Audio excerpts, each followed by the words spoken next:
Assalamualaikum warahmatullahi wabarakatuh. Perkenalkan, nama saya Fitriya Nuraini, NIM 858861757. Dosen pengampu Ibu Hardina Devi Harahap, MPSI. Tugas 1, Filsafat Ilmu. Perbedaan ilmu pengetahuan sejati dari sekedar opini atau mitos. Menurut ilmuwan Marie Curie, ilmu pengetahuan sejati didasarkan pada bukti empiris yang diperoleh melalui eksperimen dan observasi yang teliti, bukan sekedar cerita atau mitos atau perasaan opini. Mengapa ilmu tanpa dasar itu rapuh?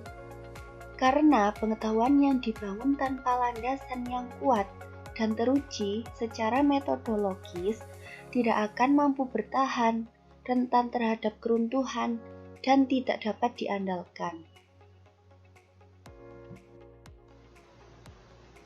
Definisi dari filsafat ilmu. Filsafat ilmu adalah cabang dari filsafat yang secara menyeluruh, mendalam, dan fundamental. Mengkaji dari hakikat ilmu pengetahuan atau sains. Filsafat ilmu mempunyai 3 pilar utama, yaitu ontologi, epistemologi, dan aksiologi. Yang pertama, ontologi atau wujud ilmu, membahas realita dan eksistensi yang menjadi objek pengetahuan ilmiah. Contohnya, secara fisika yang dikaji hukum-hukum alam, atau seperti hukum-hukum Newton.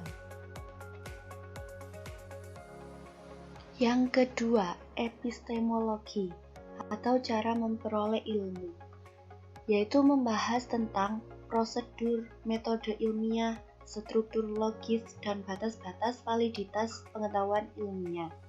Contohnya, mengapa eksperimen terkontrol lebih valid daripada observasi biasa? Epistemologi mengkaji urutan langkah, mulai dari observasi, lalu hipotetis, kemudian eksperimen, lalu menganalisis, dan yang terakhir kesimpulannya. Yang ketiga adalah aksiologi atau nilai kegunaan ilmu, membahas tujuan, nilai guna, dan tanggung jawab sosial dari pengetahuan ilmiah. Contohnya, melalui penerapan bioteknologi, yaitu ilmu menghasilkan rekayasa genetika, misalnya golden rice, untuk mengatasi kekurangan gizi, vitamin A, di negara berkembang. Nilai gunanya adalah meningkatkan kesehatan dan ketahanan pangan.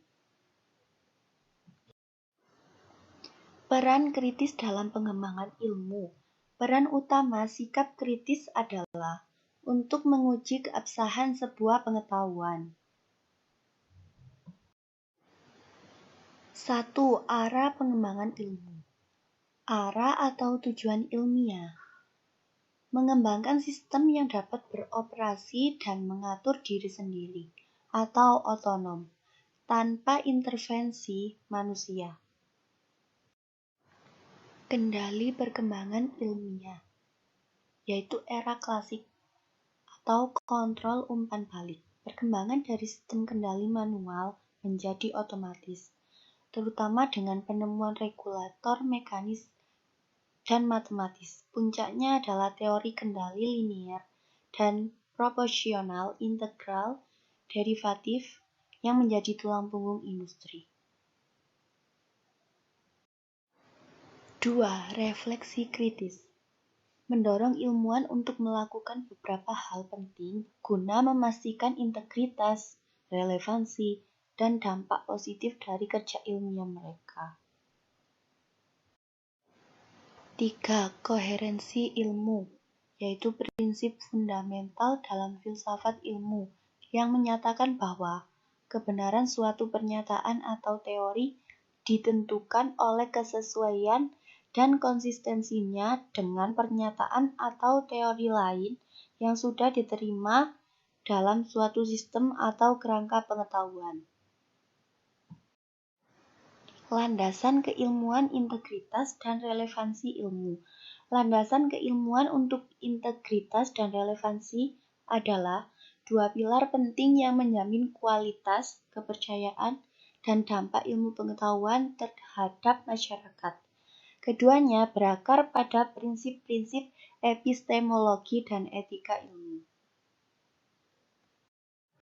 Kesimpulannya, secara keseluruhan, pengembangan ilmu pengetahuan yang sehat dan bertanggung jawab memerlukan arah yang jelas, kendali yang efektif, didukung oleh integritas dalam prosesnya, serta relevansi yang tinggi terhadap kebutuhan peradaban.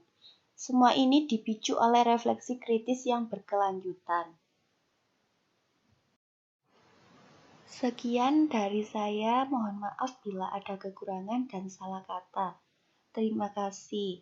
Wassalamualaikum warahmatullahi wabarakatuh.